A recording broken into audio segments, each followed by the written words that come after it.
You finally get it. The promotion, the offer, the praise you worked years for, the moment that was supposed to make all of it feel worth it. And for a second, it does. Then something else creeps in.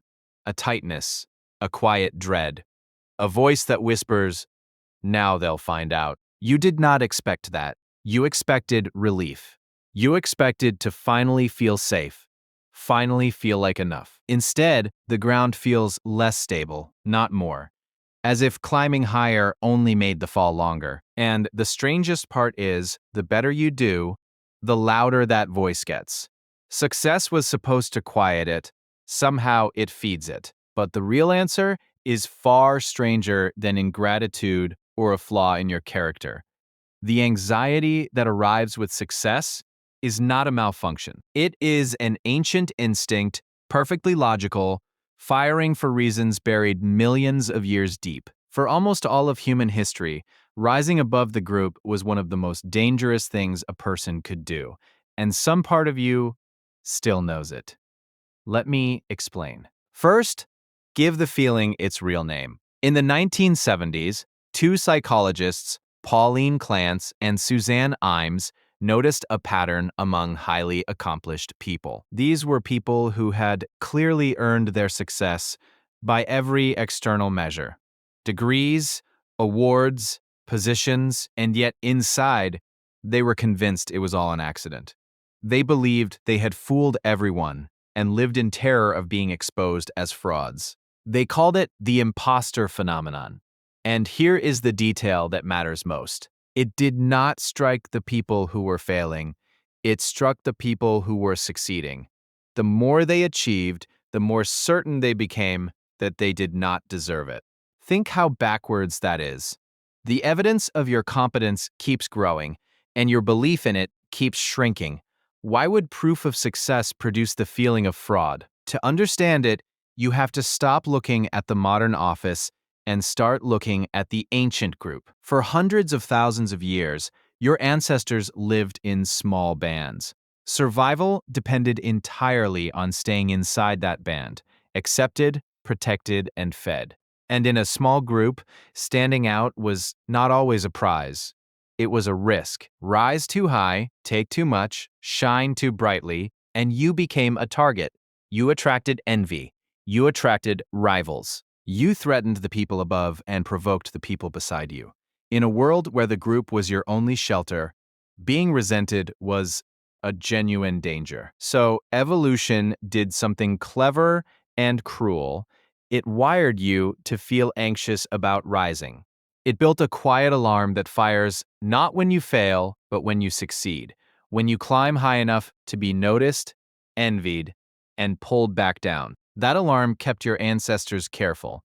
It kept them from flying too high and getting cut off from the only thing that kept them alive. And here is the proof this is not just a story.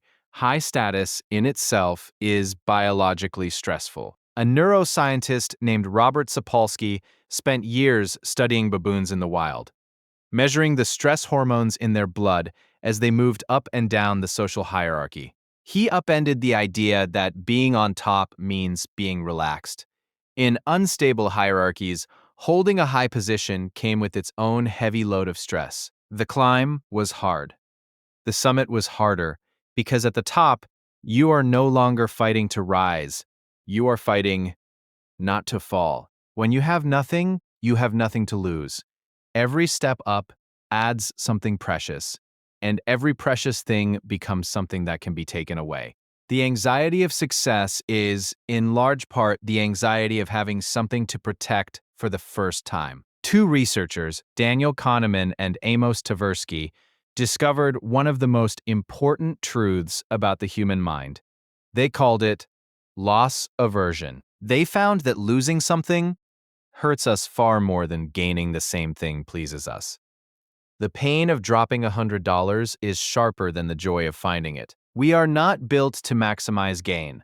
We are built, above all, to avoid loss. When you had nothing, there was only the hope of gaining. But the moment you have the title, the equation flips. Now, there is something real to lose. Because loss looms larger than gain, the having can generate more fear than the wanting ever did. You chased a thing that, the instant you caught it, became a thing you were terrified to lose. So look what is happening inside you. Three ancient systems all firing at once. An instinct that treats standing out as danger, a status that carries its own stress, and a mind tuned to avoid loss. No wonder the relief never came. You were never built to relax at the top. You were built to guard it. But there is one more piece, and it explains why chasing the next success will not fix this either. Researchers call it the hedonic treadmill. One famous study looked at lottery winners and found that after the initial high faded, they were not lastingly happier than before. The mind adapts. Whatever you achieve, you quickly adjust, and it becomes your new normal, your new baseline. The promotion that thrilled you in spring is ordinary by autumn. The thing you thought would be enough becomes the floor you stand on, while your eyes lift to the next thing out of reach. This is why success never delivers the safety it promised. You climb, you adapt, the anxiety resets, and the summit becomes just another ledge with a longer drop below it. And here is where it all turns. Because once you see the machinery, it loses its grip on you.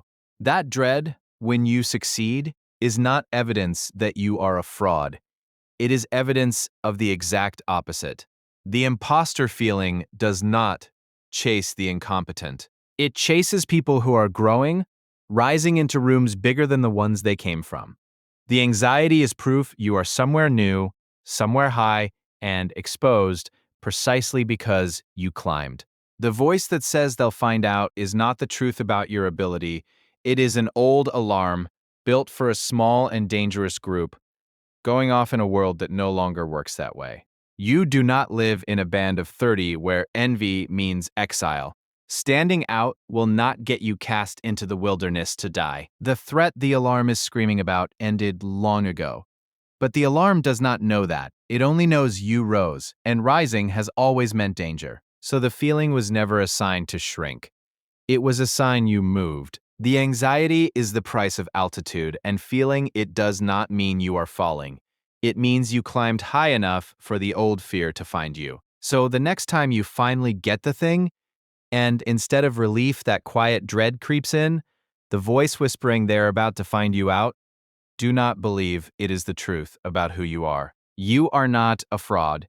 You are not about to be exposed. You are simply hearing the oldest instinct in the group, mistaking your success for danger, still convinced that to rise is to risk everything, when the only thing you have actually done is earn the very height it is so afraid of.